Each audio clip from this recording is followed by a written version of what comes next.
Oi, hello, it's me again. Listen, I keep seeing guitar companies. I mean guitar pedal companies, you know, on social media posting. And I'm eager to do that as well. I'm eager to just sit down by my laptop for hours and hours just editing. I'm banging on the wardrobe now. Just editing away, for like I said in one of the videos, 4 long form videos, and then I edit a bunch of snippets, a bunch of clips from those 4 long form videos, and then I post those every single day, multiple times a day. I am eager, I am ready, I am determined. I am eager. You can't see, but in fact, you can see. Here's my balled up fist. You can see that I've balled up my fist. I'm very, you know, ready. I keep seeing these like short form videos, and I just think back to how I'm sort of like stationary. It's Saturday now, tomorrow Sunday, and then Monday. Monday is the time when I'll get the chance to pitch my. I keep making videos about this. Like every day, I've been making videos about how I need to meet up with the students and the lecturers on Monday. But then that just goes to show how you know driven I am. I see these stories, these Instagram stories, these YouTube shorts. I don't use TikTok. These Instagram reels, of them talking about their pedals and just talking about pedals in general. And I just get very antsy, you know. I just get very like like jittery because I want to move as well. In fact, I want to put my own sort of creative spin, creative spins on, you know, my own sort of short form content and whatnot. I'm itching to be creative.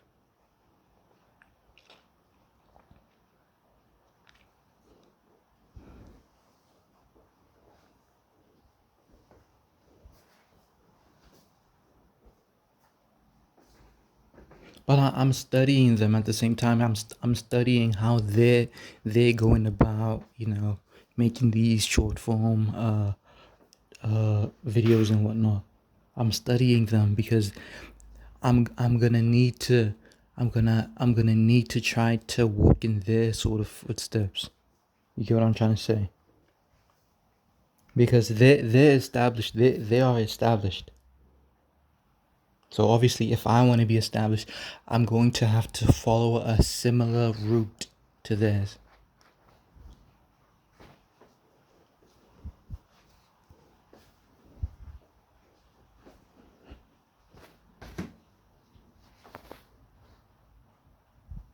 I'm sipping on my tea now.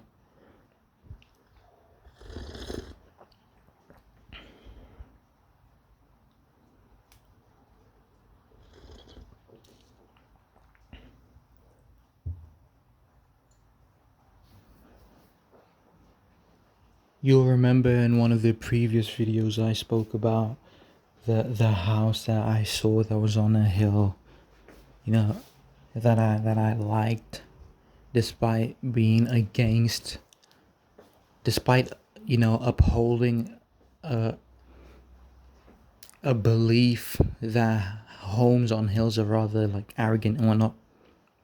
I keep passing that home now. It's almost like something's like pause, but it's almost like something pause again because this one is gonna be crazy.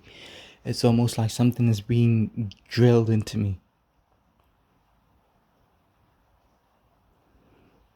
It's almost like I need to be exposed to, I don't know, just a lifestyle that I want, to the point where I just can't think of anything else but that, you know.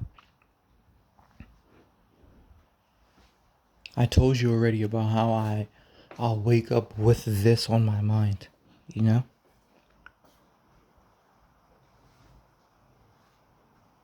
It scares me that I have to put some of my I'm gonna have to delegate a lot of the responsibilities to people I haven't even met yet, people I don't even know yet, people I don't even know I will meet. It's scary. Currently it's scary to think about how the technical side of this, endeavor that I'm trying to, do is beyond me a little bit, and that I have to depend on them for it. Though at the same time, I don't even know them yet. I spoke about this before. In fact, I just go over a lot of the stuff that I spoke about in these new videos, but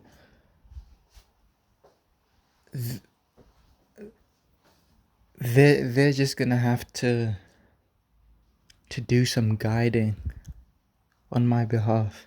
I don't want to come across as brand new. I don't want to come across as a dude who's just sitting back and, you know, just giving out orders and just spouting out orders and whatnot and expecting for people to fulfill them. I want them to see my drive and my determination. And I don't want them to get the impression that I'm just, some loser with a vague understanding of what they want.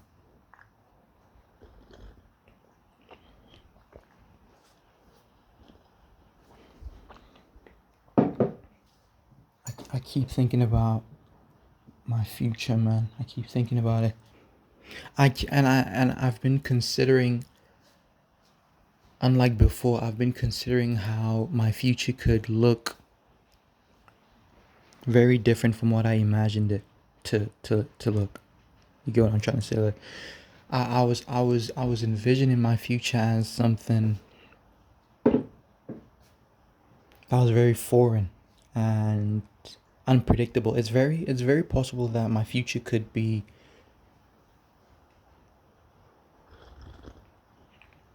a lot simpler and a lot closer than I imagined it to be.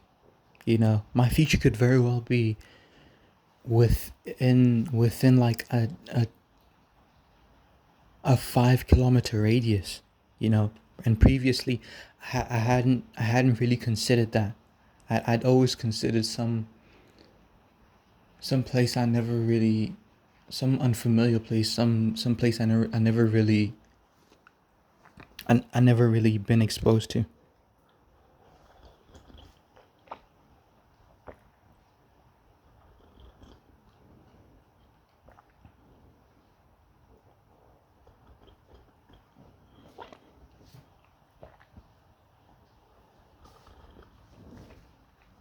In terms of like where I base myself, this is.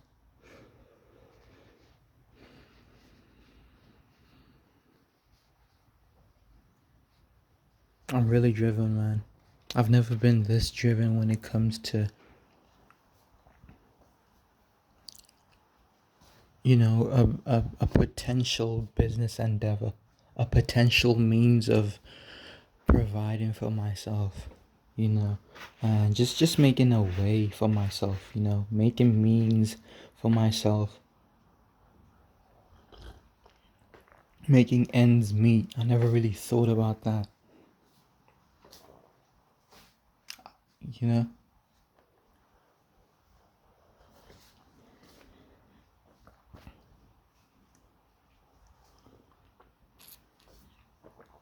And everything I might have looked at was never really viable for me. I never really saw it as a viable means of providing for myself.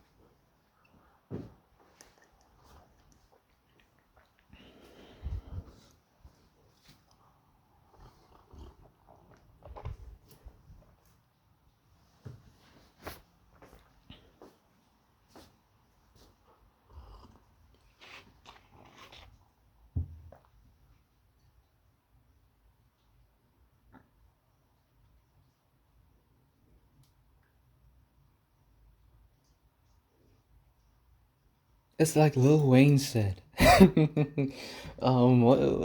he said prepare for the worst but praying for the best. I'm kind of preparing for the worst. I'm preparing for Deuce to tell me that, you know, the PCBs and the circuits and stuff that I'm looking at aren't practical for the effects that I'm trying to, you know, make. But then at the same time, I'm praying that they don't say that.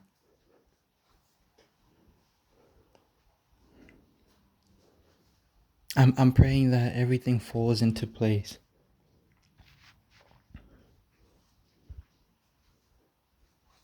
And I'm praying that I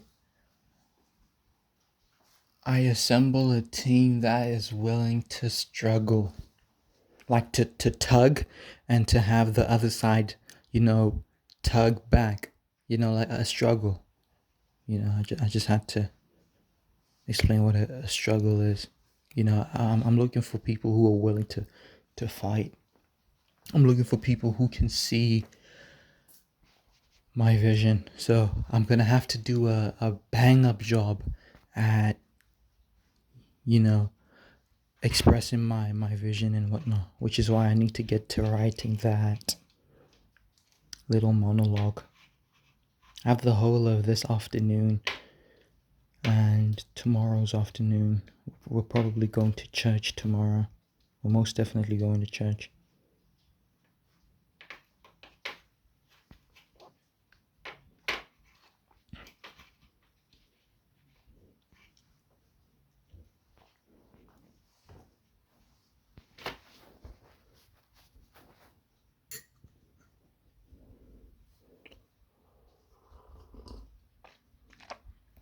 I'm swimming a bit. Sorry, I'm swimming against the current a little bit because there's no market for this kind of stuff. I touched on this briefly in one of the videos I remember, but then yeah, maybe I can you know build on that a little bit in this one.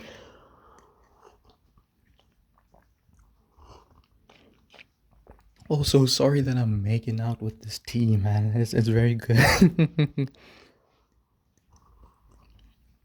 There's no market for this kind of stuff. The guitar stores here in my city, right? The established guitar stores with the guitars on the walls, the amps, the drum kits in the store, like actual physical stores. They've they've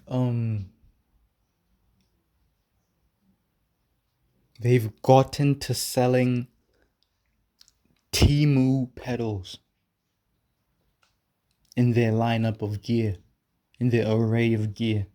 They're selling pedals that I've seen on Temu in there. Not just the cheapest possible pedals that you can get. The cheapest in terms of, you know, price, in terms of quality, I guess. Even though they are like steel and stuff. But yeah, the cheapest pedals you can get, they're selling them at legitimate guitar stores in my city. That lets me know that there's no market for pedals. There is no audience in the city, my beloved city, by the way. I'm not slagging it off or anything like that. There's no real market that is, you know, seeking out nicer pedals. You get what I'm trying to say? Not necessarily boutique pedals, but name brand pedals. Yeah, no one is seeking out, well, enough to warrant these guitar stores to stock their pedals. You know. Yeah, there's just not a lot of money being spent in my nation. Uh, you know, and most of the money is being spent on necessities and stuff.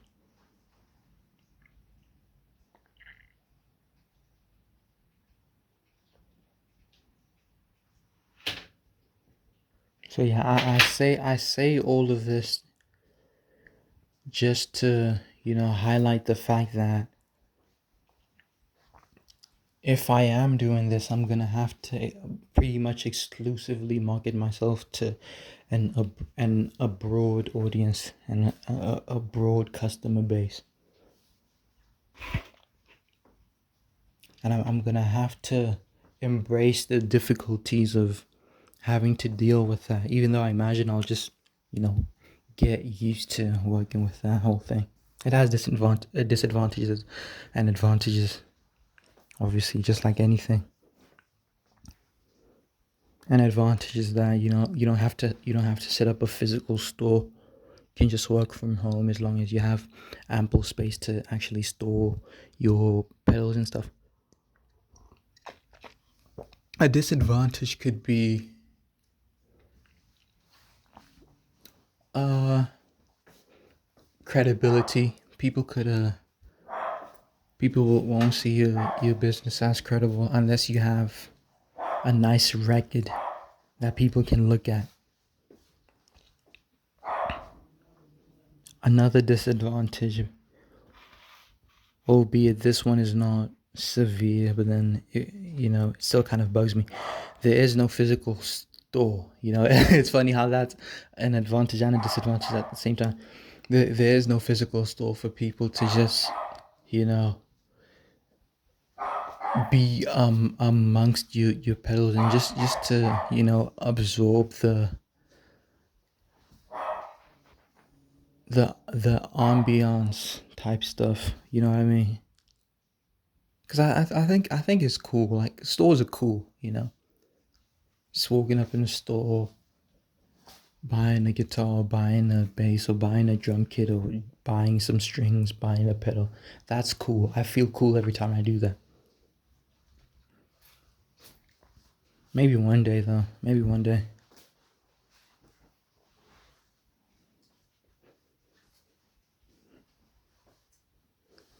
Yeah. So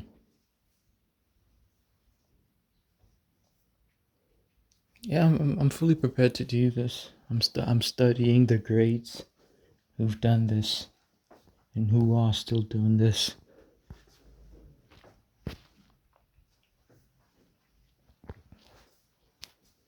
Very scary stuff. Very scary stuff.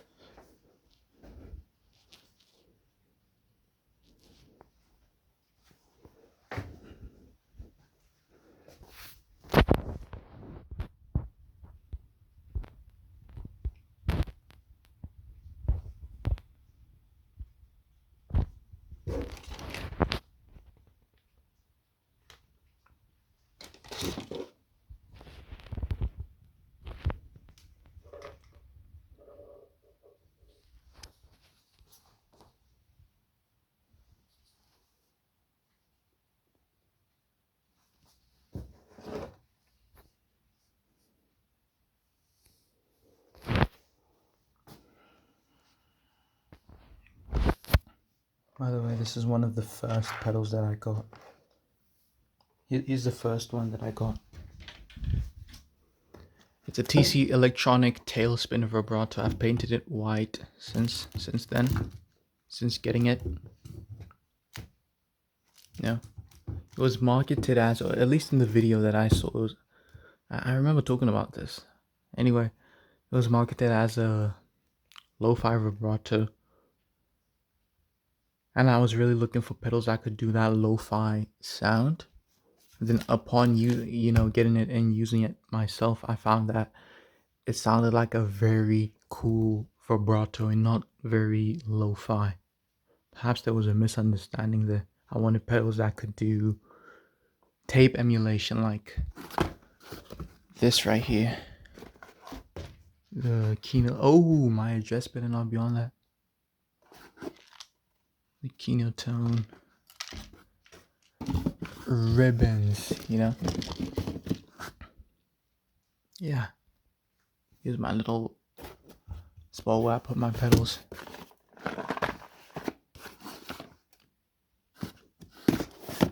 Owning pedals just kind of happens. You don't notice the amount of pedals that you accumulate, because I definitely didn't notice this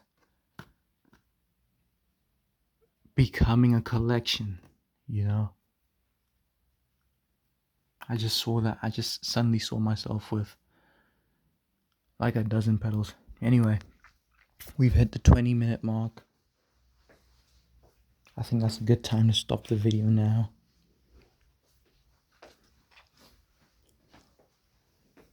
What's the word of the video that I can give you? Shout out to God, man. Shout out to God.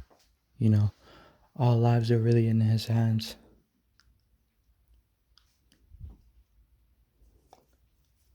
Our lives are in His hands. God helps those who help themselves, right? So He can recognize when you're trying to make a genuine effort at,